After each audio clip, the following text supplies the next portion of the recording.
Okay, this next portion is called Gaussian elimination with substitution. You need to be pretty aware of what row operations are. So the first thing we're going to do is we're going to take this system and we are going to create our matrix, our augmented matrix with this system. So 2, 1, 1, 1, negative 1, 2, 2, 2, negative 1. And then my answer is over here, 18, 9, and 6. Now, the point of Gaussian elimination is for us to use row operations and get ourselves to a matrix that has ones on a diagonal. And then over here you may or may not have numbers. If we were going all the way down to what's called reduced row echelon form, we would want zeros in these spots. But in this case, because we're using elimination with substitution, as long as we have these ones on a diagonal, this right here is what we're looking for, with zeros underneath, then we can solve this particular system. So I'm going to use row operations to try and achieve that. So I'm going to try and change, by using row operations, this matrix to where I have ones on a diagonal. So my first move, I think, is going to be, going from here to my next matrix, is I'm just going to exchange row 1 and row 2. Because row 2 already has a 1 right there in that top spot. So if I do that, I now have a 1 in the first blank, which is exactly what I needed. Oops, that should be a 9. Sorry about that. And I didn't do anything to row 3, so it stays the same. So that was my first move. Now, I have a 1 right here, but now I have a 2 here where I would like a 0. So I need to get rid of that 2. The only way to get rid of a 2, because remember, we cannot multiply by 0. That's not an option with my row operations. But if I added a negative 2 to this 2, that would become 0. So I need to get myself a negative 2 somewhere. So I'm going to do negative 2 times row 1, and I'm going to add that to row 2 and create myself a new matrix. Now remember, it only changes the second value. So my first row is not changing, and neither is my third row. So I'm going to go ahead and write those down.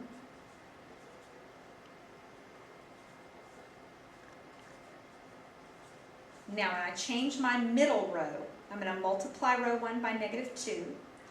Negative 2 times 1 is negative 2. Add that to 2 and it gives me 0, which is exactly what I wanted. Negative 2 times negative 1 is positive 2 plus 1 gives me 3. Negative 2 times 2 is negative 4 plus 2 gives me negative 2. Negative 2 times 9 is negative 18 plus 18 gives me 0.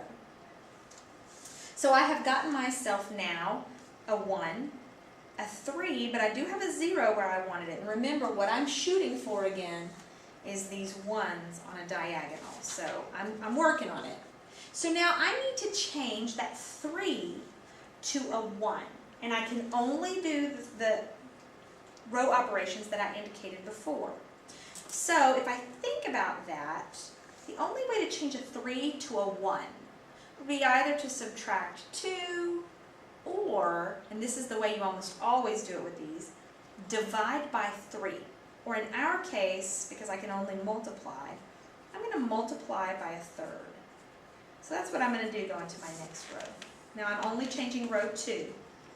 Row 1 is staying just like it is. Row 3 is staying just like it is. I'm only doing row 2. So I'm going to divide everything by 3 or multiply by a third. 3 times a third is 1. Negative 2 times a third is negative 2 thirds. 0 times a third is 0. So now I'm a little farther in my process. I now have a 1 and a 1 with a 0 where it needs to be. So the only thing I need to fix now is this bottom row. So I need to get rid of the 1 that's right here. I need a 0 there. And remember, we cannot multiply by 0. So the only thing I'm going to be able to do is add -1 to that. Well, if I multiply this top row by -1, so I'm going to do -1 times row 1, add that to row 3. Now I told you this is a little tricky. This is the hardest part of this chapter. After this, everything's easy. So I didn't do anything to these 2 rows, so I'm just going to write them down. And now I'm going to use row 1, multiply by -1. That gives me -1, add that to 1, and you get 0. -1 times -1 is 1 plus 2 is 3. -1 plus 2, or -1 times 2 is -2 plus -1 is -3. -1 times 9 is -9 plus 6 is -3. All right, getting a little further. Now again, I need a 0 right here. The only way to get a 0 is to subtract 3 or to add -3. If I multiply this middle by -3, so I'm going to do -3 row 2 plus row 3. Remember, that only changes the second value. So I've got 1, -1, 2, and 9, 0, 3, -3, -3. And my middle row, oh wait, I just messed that up, I'm sorry. My middle row didn't change, I'm changing my bottom row. Okay, so we'll fix this. I'll write in a different color and we'll fix that. So I'm multiplying my middle row by -3. 1 times -3 is -3 plus 3 is 0. -2/3 times -3 is 2 plus -3 is -1. -3 times 0 is 0 plus -3 is -3. So now I'm really close.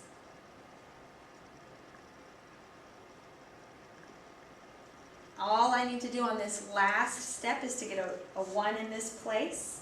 I can multiply my last row by -1. So I ended with 1, -1, 2, and 9. 1, -2/3, and 0. 0, 0, 1, and 3.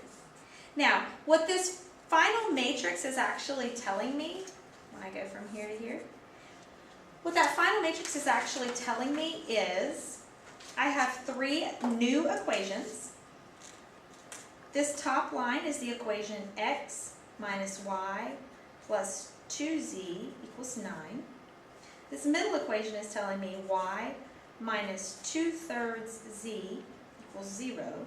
And the last piece is telling me z equals 3. Well, now I actually know one of my values. I know that z equals 3. I can plug that right here and find y. So y minus 2/3 times 3. So y equals 2. Now I know y and z, and I can plug both of those back into this equation and get x minus 2 plus 2 times 3 equals 9. And I'm just solving for x. And x equals 5. So my final answer is 5, 2, and 3.